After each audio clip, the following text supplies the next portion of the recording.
Please, Cabba, I need this! You're kind of too strong. My fans are struggling to back me up. I need to prove them right.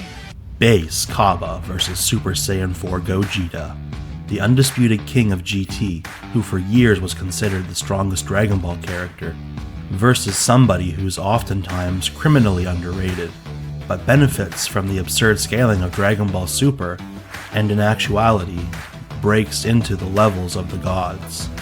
It's a meme that's been circulating for some time, but also an interesting conversation that I'm going to analyze and lay out for a realistic answer on who would likely win if they brawled to the finish. When it comes to GT versus Super, I feel it all comes down how you interpret the Buhan feat, where he almost collapses the universe, and the Omega Shenron feat, where he's going to destroy the macrocosm with his negative energy. First off, let's talk about Cabba and his scaling, however. To begin, we actually need to understand how powerful base Goku is during the Universe 6 arc. We know that at the beginning of Battle of Gods, it's established that a suppressed Beerus is not only vastly superior to Super Saiyan 3 Goku, but Goku feels that even if he and Vegeta were to fuse into Vegito, they still wouldn't stand a chance. Then upon obtaining Super Saiyan God for the first time, Goku feels that he may be able to defeat Beerus, and states he didn't even know that power like that existed, heavily implying that even his weakest initial Super Saiyan God state surpasses a hypothetical Battle of Gods era Super Saiyan 3 Vegito in peak power, which Goku would have at least been able to consider in his statements. After this, Goku continues to grow far stronger in his Super Saiyan God state, and is stated to have the power to wipe out the universe multiple times with the mere aftershocks of his punches. Not only would he wipe out the universe, however, it was shown and stated multiple times that the effects of the clash between Goku and Beerus would wipe out Otherworld and the Kaioshin realm as well, which are both infinite-sized universal spacetimes in their own rights, making the feat at least low multiversal in scope as a minimum for destroying multiple universe space-time continuums. As he gains more control and power over his godly ki, Goku eventually reverts back into a Super Saiyan, and is even stronger than before, having absorbed his Super Saiyan God powers into his base form as confirmed by Beerus. Goku himself even states he doesn't feel any weaker after reverting, as well as multiple guides further confirming that he absorbed his God powers into his base form. With a final feat of destroying an energy ball in base form that was created with the combined power of a suppressed Beerus and the previously mentioned Super Saiyan Goku, clashing attacks only seconds earlier, Goku solidifies that his power in base form completely surpassed his old power that he had as a Super Saiyan God. Fast forward and Goku trains under Whis, vastly increasing his power further leading up to the battle with Frieza, and again for 3 years with Vegeta in the Room of Spirit and Time, greatly increasing his power even further again leading up to the Universe 6 tournament, where he and Vegeta meet Cabba for the first time. We know that Cabba is stated multiple times to be comparable to base Vegeta while in base form himself, and he fights on equal footing with him. This same base Vegeta then also scales to base Goku, who can train with him and spar with him on equal footing, and who is consistently portrayed as comparable to Goku at this time. Thus this places Cabba at a vastly higher power than what's needed to destroy the entire Universe 7 macrocosm, and easily well into the low multiversal tier of power even in his base form. Now that we have an idea of how powerful base Cabba is, let's move on to Super Saiyan 4 Gogeta. First off, the most notable feats in DBZ and GT are unironically Buhan and Z being able to warp space to the point that he destroys the universe, and Omega Shenron being able to destroy the universe with his negative energy.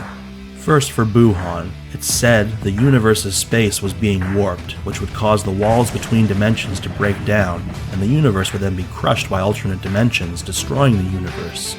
Clearly everybody agrees Buhan warped at least the living universe, and it would be destroyed via pure power as confirmed in the Daisenshu when it talks about how his feat is performed with raw power with the outside space skill. However, the argument that he also was warping these other dimensions, as some people have claimed, raises some concerns. If you consider Buhan's feat to be universal plus destruction in scope for destroying the standard living universe in Dragon Ball, then no amount of finite multipliers get him to low multiversal, since affecting multiple universes simultaneously requires an unknown amount of power greater than affecting just one. This is due to there being no way to calculate how much energy it takes to cross and affect two universes at once. It could be 2 times the power, or require infinitely more power. It really can't be quantified. Thus, using multipliers to upscale GT from the Buhan feat never gets them to the level of the Battle of Gods macrocosm feat, which is objectively at least low multiversal for destroying multiple universal spacetime continuums at once. If, however, you think Buhan's feat is low multiversal and assume these other dimensions mentioned are both being destroyed by him and universal in size and scope, then it's as impressive as the Battle of Gods Super Saiyan God Goku feat, and you can argue for GT's scaling chains being large enough to vastly inflate them above the Buhan and Battle of Gods feats. So which interpretation is more reasonable, Universe Plus or low multiverse level power for Buhan? Well, first off, it never says he was warping these other dimensions too, just the universe. Nor did it say that they would also be destroyed, just that they would flood in and crush the universe when its dimensional walls were destroyed. So I feel like assuming all these dimensions would be destroyed as well is kind of a headcanon as opposed to fact. Furthermore, we don't know the size or nature of these other dimensions either, so we don't know if they are universes or just pocket dimensions, for example, which could change if they would even qualify for low multiversal scaling, even if they were destroyed, since blowing up a small pocket dimension is not equal to blowing up a massive universe. One other thing people sometimes try to claim is that Buhan would destroy the Universe 7 macrocosm when they say universe, thus he is low multiversal in power.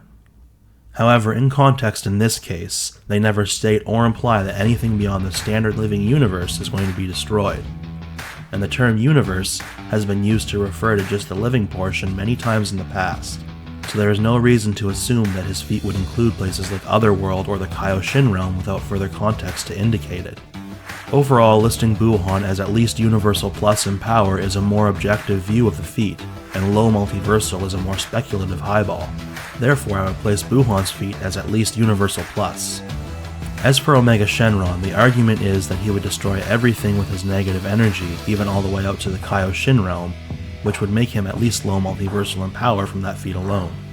I feel that while his negative energy would eventually rot away the macrocosm, it was clearly shown to do so by infecting Earth, then eventually being blown outward to decay more planets like a huge plague until eventually it reaches all of Universe 7. The energy didn't even pass Earth in their battle, which just highlights the time it takes to spread and grow. Overall, I don't see evidence of him being able to one-shot Universe 7. You'd have to be super generous to consider that low multiverse busting power for an overtime, almost domino effect-like feat. So basically from what I've seen, GT upscales from Buhan and should be at least Universal Plus, but Battle of Gods Super Saiyan Goku should be at least low multiversal, and thus overpower any of them for having a far greater feat than anybody in Z or GT. And quite frankly, even if we give Omega Shenron the low multiverse level power, Super Saiyan God Goku's feat was much more impressive, since it happened casually as a side effect, and much more quickly, and Cabba would vastly outscale this version of Goku, which would probably give him a win over Super Saiyan 4 Gogeta in the power department anyway. Another common thing that needs to be addressed is Suguro space being destroyed by Goku. First of all, the game dimension was already crumbling, making it a questionable feat. Second off, Suguroku space is of unknown size and destroying it is unquantifiable. For those trying to compare it to the subspace, that's inaccurate. Suguro space is simply a space located within the subspace. It does not share the same properties of the subspace, which is known to have no concept of space or time and transcend time itself. Said subspace still exists after Suguro space is destroyed, and they're not the same or equivalent, so don't try to claim it's outerversal like I've seen some people do.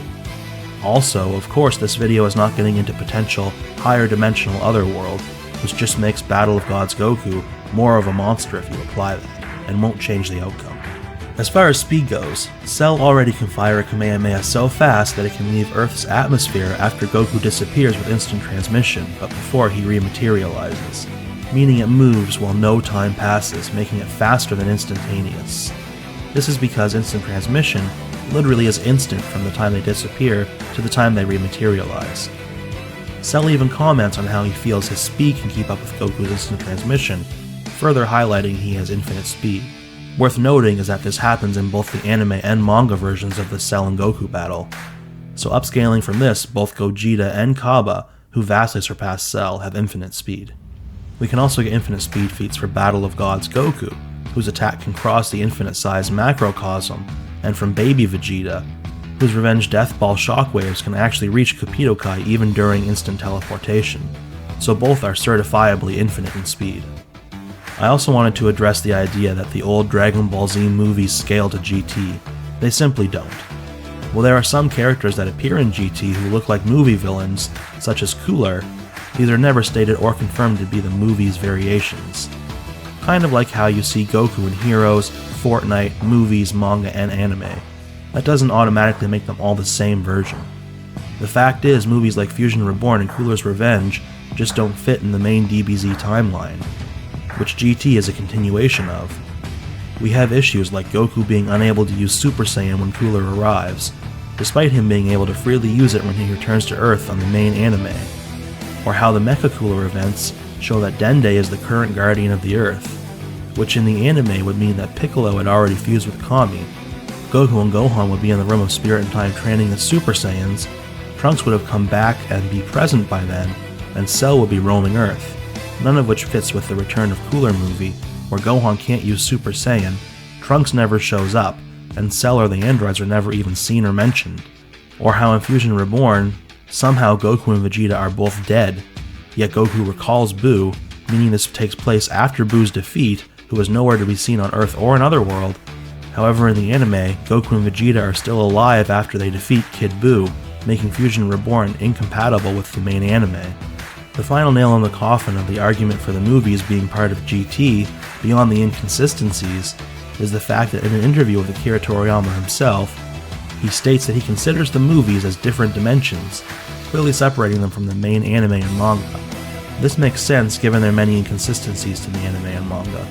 So no, you can't just scale the movie feats to GT since they're different dimensions and inconsistent stories. So at the end of the day, who's winning this battle? Well, based on their feats and scaling, Cabba simply has a much greater tier of power, and at least comparable speed.